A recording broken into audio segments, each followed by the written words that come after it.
Hey everyone, welcome to my shop, Arcane Shadows. This is a shop for my YouTube channel, Alchemy with Zero Phase. My name's Eric, and this video will be to demonstrate and introduce you to XeroGen Prompt Forge. So, just as a little background, XeroGen was a prompt generator I had developed for ChatGPT due to a necessity of I just got tired of trying to manually type out prompts for Stable Diffusion every single time. It was very tedious, time consuming. I never got it right. I was very frustrated in trying to get things laid out right and thought that there was a better way. And so after researching how to do prompts in Stable Diffusion properly, I started creating a core seed prompt for ChatGPT that would allow me to generate prompts in ChatGPT. And over the year, about year and a half that I've been developing it, been through several iterations and versions, I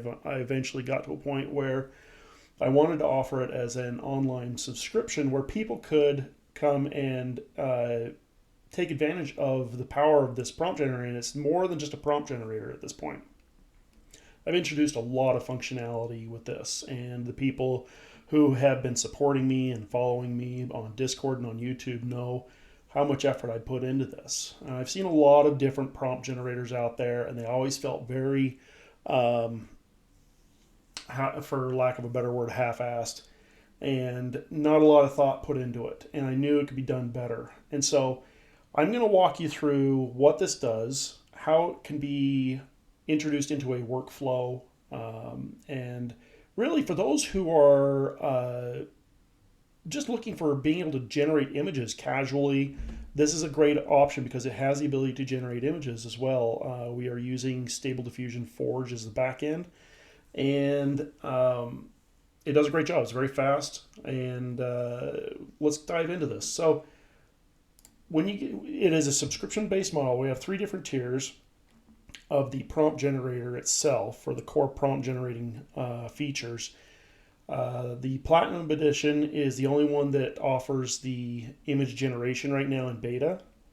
And the Gold level, the Silver level offer the ability to just generate prompts with varying functionality. Okay.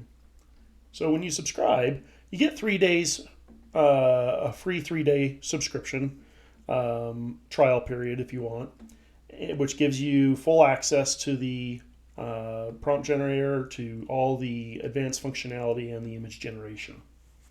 We do offer a free version. If you go to XeroGen Lite here, you do get access to a free prompt generator. This is the full functionality of the different prompt generators. We have a few different ones: Stable Diffusion, with no emphasis, with emphasis, and then MidJourney, DALL-E, and Leonardo. We'll generate prompts for each one. Let's just throw out one here just so you can see. It's pretty quick usually and gives you the prompt. There's a 45-second cooldown time on that. And you can take that, put it in your image generation software, whether it was for MidJourney or whatever, and generate your image. So back to the Platinum Edition. So this is what we're going to demonstrate, all the functionality of this. So this video will take a little bit. I hope you enjoy what you see, and what we're presenting here I hope fits in with your workflow and helps streamline and save you time. That is really my whole goal with this, was I wanted to save people time. So we have the core functionality. We have the request field here where you can put in your request. You don't even need to put in a request if you don't want to. If you want to just click submit, it will give you decently randomized prompts that will of different content. It's really cool. It's very creative, and I love ChatGPT. You know, when instructed right, it does give you a wide range of ideas and subject matter, and with its knowledge and information. So here we have a control panel button and artists and options reference. These will open up different overlays, giving you access to more advanced functionality. We'll go into those in here in just a second. Down here you have a copy to clipboard, so you can generate more than one prompt at a time. Right now we just have one here. If you click copy to clipboard, it will copy all the prompts that were generated in the output field. The view images opens up another overlay allowing you to view the images that have been generated. Okay, and we'll go into that here in a little bit too. Down below here, each prompt is in its own editable box. So you can come in here and actually customize these to fit your needs. So, and here's the thing. We are using ChatGPT on the back end. They do not necessarily filter. The AI does try to guide the content of the prompt to be a certain way, but if you want it to be explicit or otherwise, you can force it to do that. But you can come down here and edit these however you want, and then down below that we have a copy, so you can copy the individual prompt, and then the generate button. Okay, and that sends the request to the backend image generation server and renders it and sends it up to the front, so you can save it and preview it. So down here we have the output history. So every time you generate submit and generate prompts, it creates a history here and kind of saves the prompts temporarily, and you can export that as a text file. This is great, especially if you're using things like Stable Diffusion, where you can use the prompts from text or input field, and you can have it render multiple prompts. So as you're doing this, you can save this as a text file, take it into Stable Diffusion, have it re-render all those prompts at the same time. It's really cool. Below this, we have a task processing. So this will show you how many tasks are currently being processed in the image generation server, giving you an idea of maybe how long you have to wait, that kind of thing. So let's jump back up here. Let's go to the control panel. So each of these is going to be an overlay, allowing you to kind of move it around, get it out of the way. You can kind of stretch it and do whatever you want with it to fit your needs or your display. And what this gives us access to up here, the first section is dealing with, I'm going to probably label this too. This is the control panel, but this one here is the prompt generation options. First one is obviously the generator you want to use, whether it's MidJourney, DALL-E, Leonardo. This prompt down here is a Stable Diffusion prompt. If you don't want the emphasis, just use the no emphasis one. It'll generate great prompts with no emphasis. MidJourney does things a little differently. So I've done my research on this, and each image generation package, the way you prompt it is unique. Like MidJourney does really well with a bit more narrative-driven prompt, and is structured in a certain way, like saying, the medium first or whatever, and each one is going to be different that way. So yeah, it'll want the medium, the subject matter, lighting, whatever. It's all organized in a particular order because it works that way with that particular prompt generator, that image generator.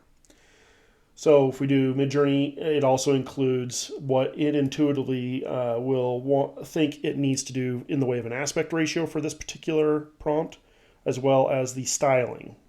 You can type in here if you want to put in some more before you copy it.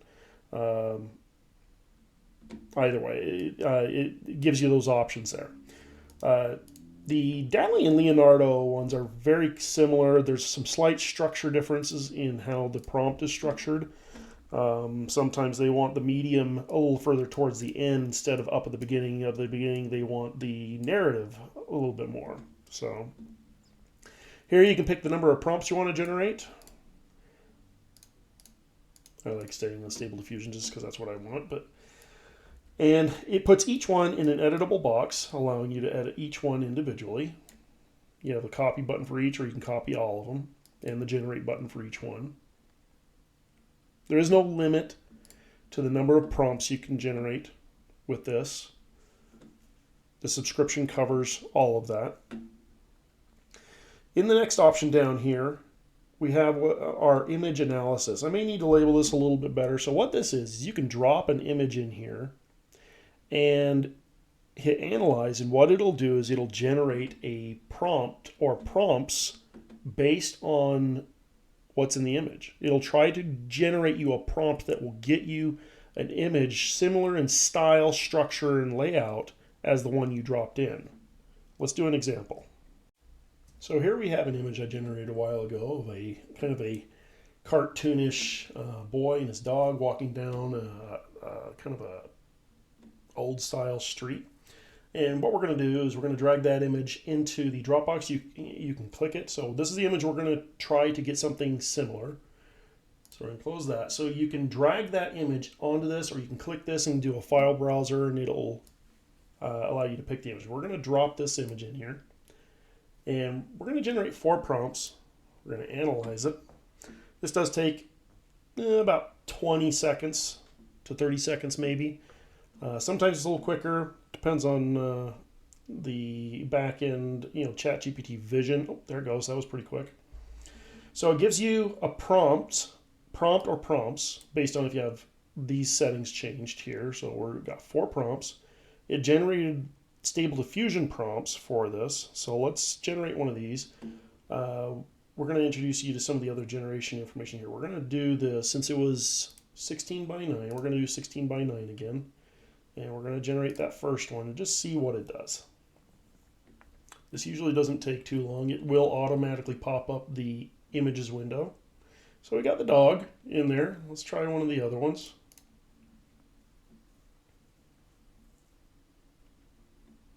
There we go. It's interesting. It's on they're on skateboards. Let's try this one. This is what's fun about this. You can generate up to 10 prompts at a time, giving you the ability to get a variety of options with this, which is really cool. Yeah, so I mean, we're getting the similar structure and setup. Obviously, like the style might be a little different, but yeah, as you can see, this one's a little cartoonish. It's a little low res. We didn't do high res upscale on it, which is fine. Okay. So as you can see, that works pretty decently. So if you have an image that you'd like to try and get a prompt to duplicate, that works great for that. Some of these other options like style and trend, what those are supposed to do, those are part of my original prompt, and might implement those a little differently in the future. But you select this, and what it's supposed to do is when you generate your prompts, it is supposed to include like an artist reference. Sometimes it works, sometimes it doesn't. We'll see if it works this time. Yeah, no, it didn't work that time. And it works better with the artist and options reference being able to, oh, there it goes. So in the style of Salvador DALL-E and the style and elegance of Michelangelo, so it does. And it uses pretty popular artists or well-known artists. The trend is supposed to include like a trending website with the prompts. In the older versions of Stable Diffusion, a lot of other image generation packages, when you put trending on like DeviantArt or something like that, it would utilize training based on images that were used from those sites to train. And a lot of people argue that was not right. I'm not diving into that, but that's there. Okay, so the next option is this modify. Now this is an incredibly powerful option that I incorporated. So let's say we have our prompts here. Okay, in fact, let's just regenerate this with no other information. We're going to just regenerate this. Get some new prompts in here. So we have medium close-up pastel drawing, portrait photography, watercolor. So we have different mediums just because we're doing random stuff. But let's say we want to convert all these to photography. So in the request, we're going to go change all to photography. Hit modify. And what it's going to do is it's going to take these prompts and it's going to convert them to photography prompts. And it does this intuitively.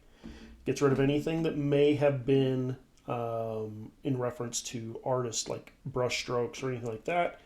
Incorporates the medium up here, which is the portrait photography for that one. It's interesting it did portrait photography on all of them, did I? It didn't specify that. But anyway, it also included the camera reference as well, which a lot of image generation packages utilize when they train their images, they're training on everything, including the metadata in the image.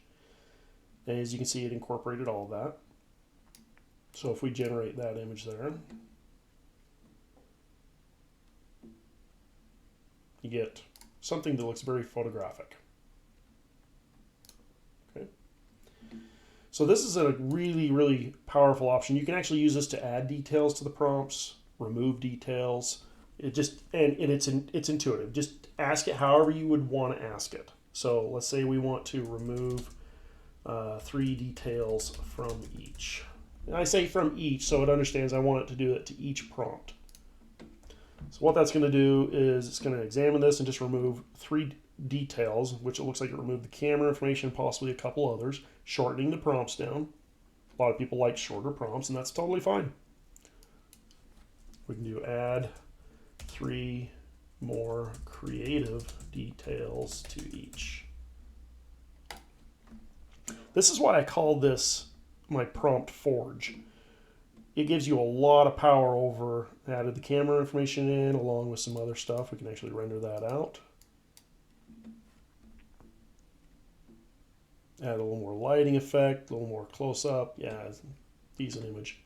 So yeah, this is a very powerful option of being able to manipulate or change your prompts up, like especially if you're working with multiple prompts and you kind of want to just get some variance, but you want them all to be similar in certain ways. Works really well. Okay, moving on, we have our pre-prompt options and post-prompt options. This was implemented at the request, well, because of a request of somebody on my Discord channel. He wanted to be able to use LoRa's. Now, obviously, at the time, I couldn't use LoRa's directly. I didn't have the image generation implemented, but what we do is I've set it up so that you can add, and I may need to fix this, the add box here is a little wonky.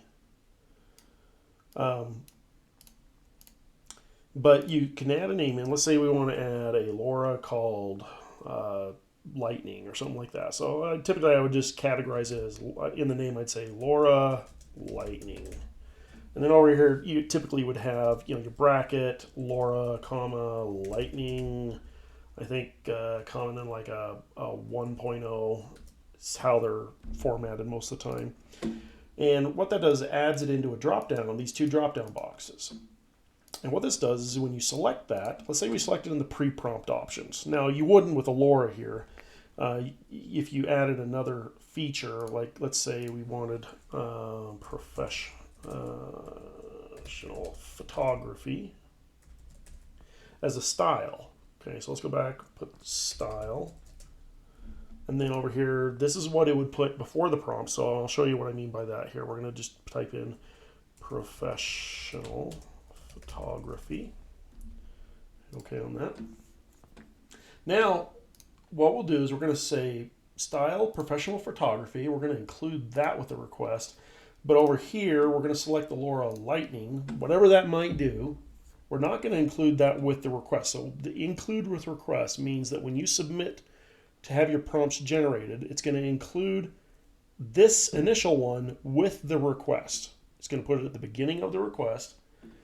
And let's say we want portrait of a dog. It's going to include this at the beginning of the request when you click submit, but when it comes back, it's going to include the LoRa at the end, post-prompt, meaning at the end of each prompt. So if we submit that, give it just a second or so to come back with the prompts. So we have portrait photography, and include the camera information, but then down here included the LoRa at the end. Okay, and it did this for each prompt. Now, I don't know if there's a LoRa called Lightning in my back end. I do include I have a lot of different LoRa's. If there is one you want, you can submit a request. I'll add it to the back end. It's very easy. So yeah, very cool. So you can include it with a request as well. So you can, and once you add these in, you can save this as a CSV file. And then later on, you can come and drag that CSV file back in, saving you a lot of time. So you don't have to re-enter all that information again. So let's say we want to bring in, I have a LoRa already set up, a LoRa CSV file. I call it LoRa's, and that's how it saves it. It doesn't necessarily, I could change it in the back end, but right now I'm just going to leave it. So let's say we want to bring that one over here, drop that in, it refreshes the list, and gives us all the options I had before, or that I've saved in my current LoRa. So I got some things like this LoRa, it does actually exist, the crystallize.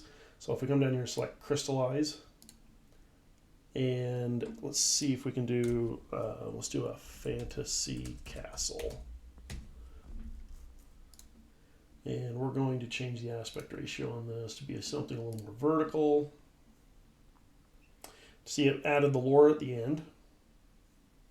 Let's generate that and see if it includes the LoRa. This may take a little bit of time to generate this as it loads the LoRa in the back end and renders it. LoRa's tend to slow generations down a little bit, so give it just a minute here, or not even a minute, like 12 seconds or so. I'm watching the back end here as we go.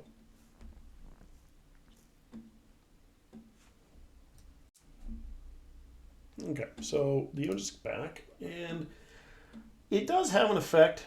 The overall, it didn't quite do it here. It really depends on what you're asking. I may need, that's why that's one of the reasons I made it so you could edit this. Let's say 1.5. The next render shouldn't take nearly as long now that it has the model loaded. Yeah, it's definitely adding a kind of a crystallize effect to certain things. Anyway, so that just shows that you can use LoRa's. So, nice feature to have. Now let's move down. So that's all controlling prompts and the structure of prompts and generating prompts. Now moving down here, we have our image generation settings. So because this is based off of Stable Diffusion, that's what I use primarily on the back end, and it allows me to use an API, which basically means I can send requests to it from other locations. It allows me to give you access to all the different models that I have currently installed on my Stable Diffusion installation, which is quite a few. A lot of different 1.5 models, 2.1 models, Lightning, SDXL models, Lightning and Turbo models. So you have a wide range of options. The next thing you have here, you have control over the number of steps. This is important based on the model you're using. I may change this number because I know some 1.5 models work better with between 20 and 30 steps. The reason I limit this to 20 is the image generation over here really is more about just previewing the image to make sure that the prompt is going to work for you in whatever setup you have. And I mean, it's not MidJourney, it's not DALL-E, and it's not Leonardo. So your images will look a little bit different, but you'll at least know that the structure is working. So you can actually render out the MidJourney prompts through here as well, just to kind of get an idea. And they're going to be a little different, but yeah, anyway. So you have access to the models, the steps. Again, another thing is the config scale. This is a Stable Diffusion thing. This will kind of determine how bland or how vivid and or blown out the image is. So I usually like it around 2 to 3 for most of the Lightning models. You need it at 7 for regular SDXL and 1.5 and 2.1 models typically. So you have your aspect ratios, a lot of common aspect ratios. Some not so common, like the triple screen's kind of fun. Render that out so you can see what that looks like. Basically, it just renders out a really wide, a 3-to-1 ratio image. Makes for some great panoramic images. Works really well that way. And now you have access to base resolution. So this is going to be the base resolution that it's rendering the image at. A lot of 1.5 models work really well at the 512. Some work really good at 768. 2.1 models, checkpoints in Stable Diffusion work really well at either 512, 768, and some of them 1024. And then the SDXL models work great at 1024, either 768, 1024, or 1280. High-res fix will basically, it just does a high-res upscale, re-renders the image at a higher, basically double the resolution. So if you render a 1280 by, or a 1280 base resolution, it'll double that. So it'll end up being like 24, 2560 by something. And if you want, we can do a quick example here so you can see how detailed it is. In fact, this will show off the next option. We're going to do a seed so you can see what this looks like. We're going to do, just, it doesn't really matter, we'll just throw a seed in there, and then we're going to do a portrait.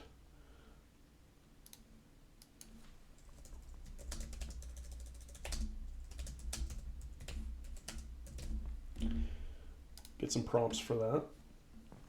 So what we're going to do is render an image without high res and without the A detailer. I'll show you that here in a second too. So let's get our image. You can actually increase the size of this. Okay, there it is. It's not a bad image. Again, it's low resolution. So now what we're going to do is we're going to render that same one using high-res fix. This does take a little bit longer as it's going to re-render the image.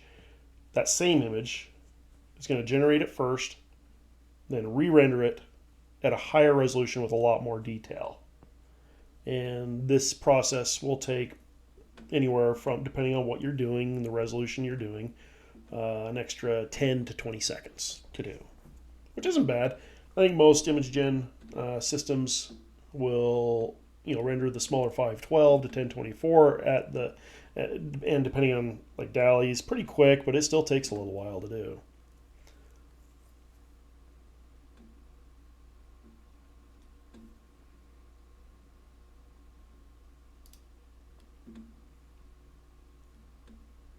Just finishing it up.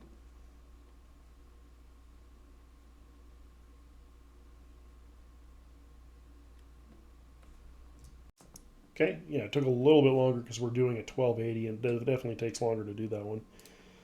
So if we click over here, so that's the new image. You can see there is a different change. So if you open this up, this is the non-upscaled one. This is the upscaled one. We're going to get a lot more detail in the skin, the textures of the clothing, and everything.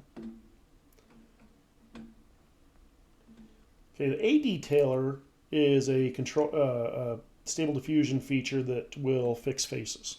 We all know that AI tends to have issues with faces and hands too, and bodies.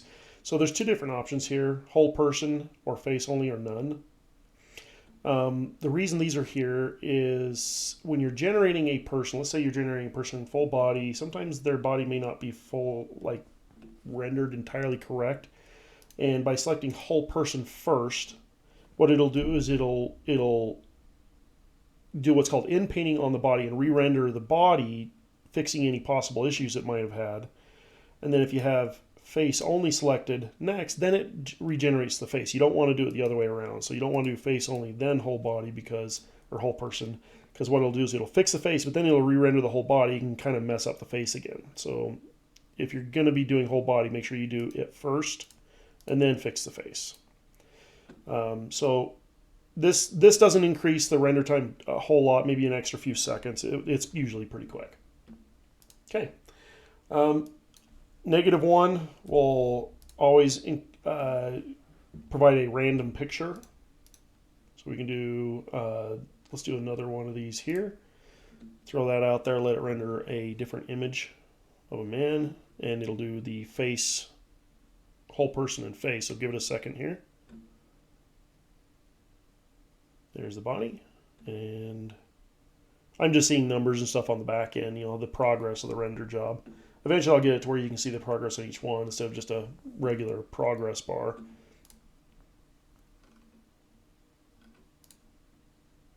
That one was a watercolor painting. Acrylic and charcoal portrait. So yeah, that does a pretty good job. Okay, so that's the prompt and image control when doing prompt generation or image generation. If you have any questions about these, definitely you can ask me. in the comments or send me a message. Either one works. So we're going to go ahead and shut this off and show off some of the other functionality here. Let's go through the image box here. So as you can see here, we have a bunch of images down here that we've generated. Okay. And maybe we don't want to. Like, I don't like that one. We'll keep the high-res version of that one. We'll get rid of that one. So we have the ability to select individual images. Let's get rid of these two. They were a little weird. And I only like that center one. So let's get rid of these ones here. So now we can go up here and delete selected. Oops.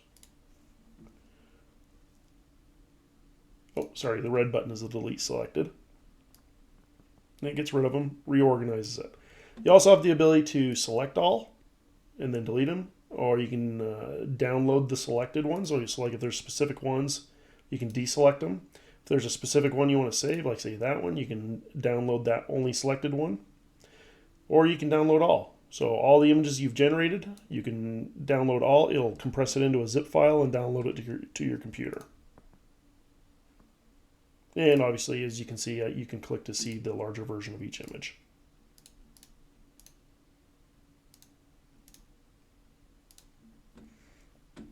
Okay, let's dive into the artists and options reference.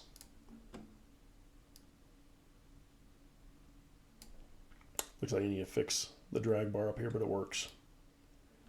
So what this is a resource tool. A lot of us are not artists. We don't have a lot of knowledge when it comes to artist names and what that artist style looks like. And so what I've incorporated here is a large database of nearly 1,200 different artists with 4 sample pictures of each. So you can see how that artist's style may look in given situations. So we have a female, male, and then we have like a architectural location, as well as a more nature-based location. What this allows you to do is get an idea of what that artist's style looks like. And there's artists that are photographers and just lots of different styles here. So you can browse through that. You can see the page number. So if you want to come back to that real quick, you can just scroll through it real quick to back to 250, we'll say, or go back previous. So you can get to it really quick. You have the ability to search. So you can do a search, and it searches kind of a substring search. So you can just type in a partial name to get what you want. It's real-time searching. Great resource to have. I've always, I always wondered. I loved being able to just scroll through this and say, oh, hey, that's a cool style, and you can actually click the name. And what that does, it drops it down into one of the option fields down here. We have a bunch of these down here. Adds it to that. And then when you generate your image, it tries to include that with the your request. And over here in the control panel, one of the things that helps, and this is where the style comes in. If you hit submit now, it should include this artist's name as a reference in the prompt. So in the style of Richard Burleigh. So now if you render that image out, it should render an image that should be in the style of that.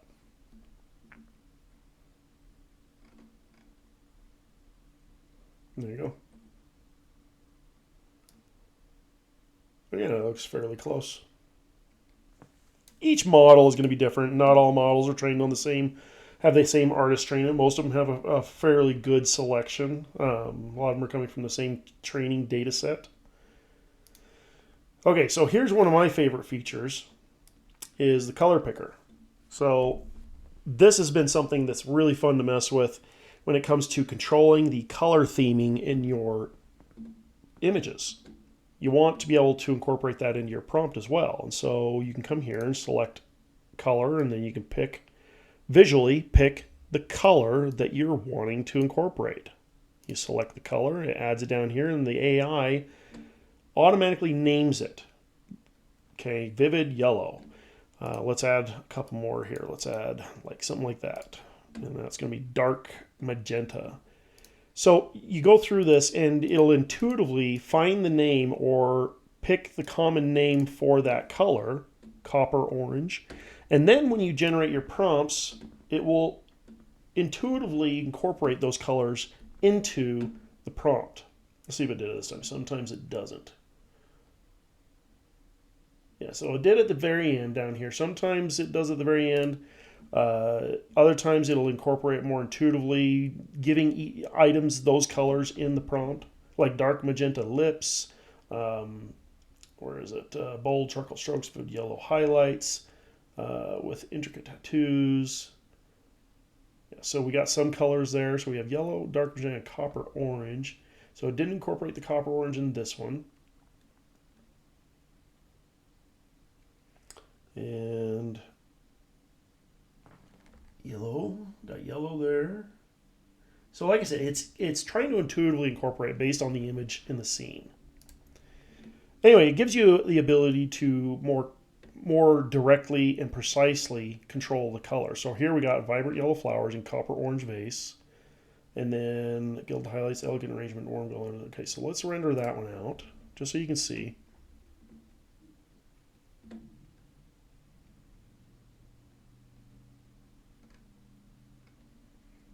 And there you go.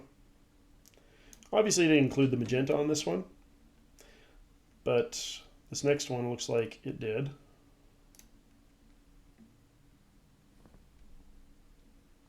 What's interesting, what I found about this is if you're doing multiple prompts, see how I did the magenta on that one.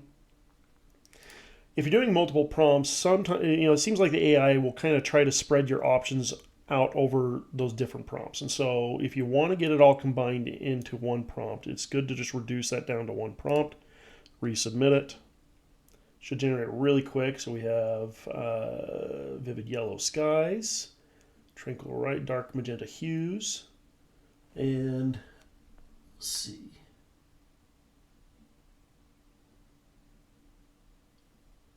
Don't see the copper orange. Maybe I was missing it.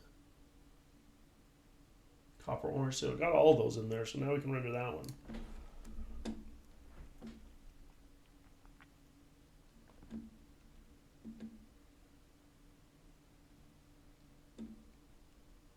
That's a very cool abstract. So we got the copper oranges, we have the yellows, and the magentas in there.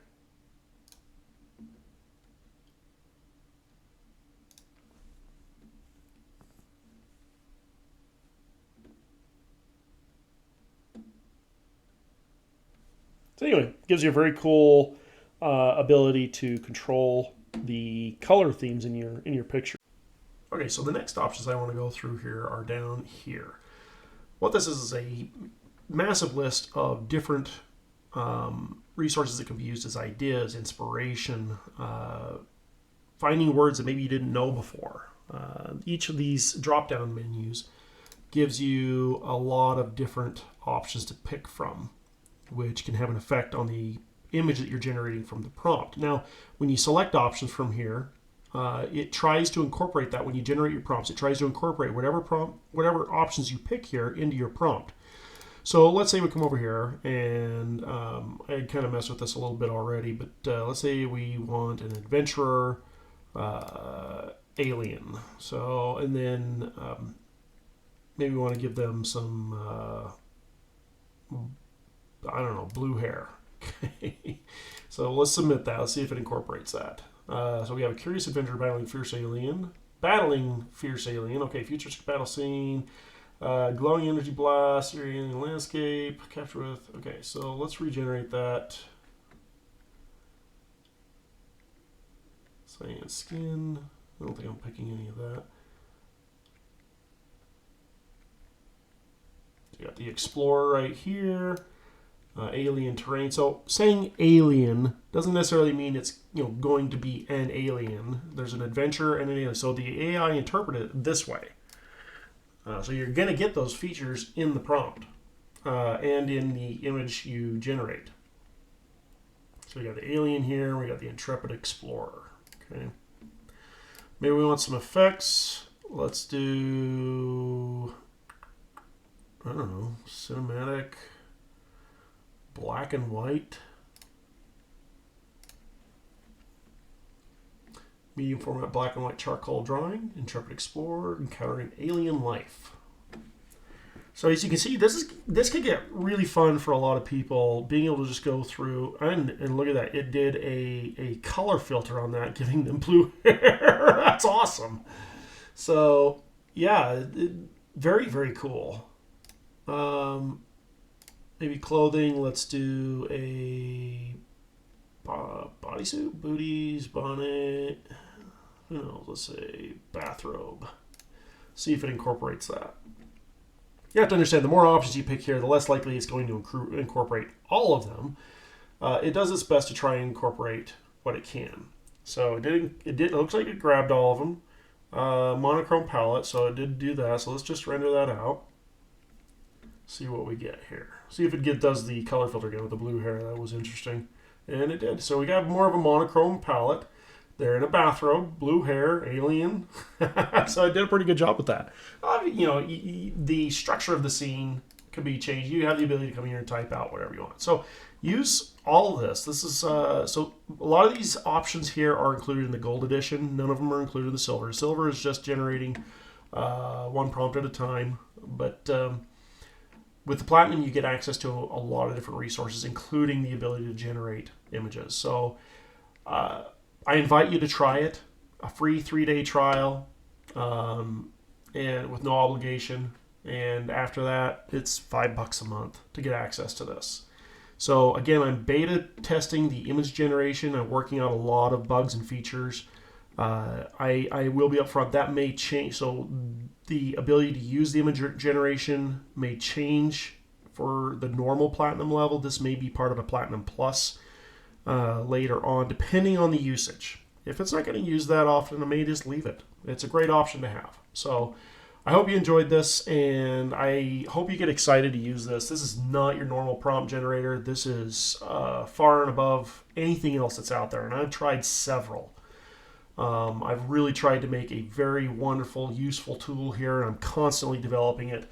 Now that I have it tied into an image generation package, we can start incorporating a lot of different really cool options. So give it a try, and I'll talk to you all later.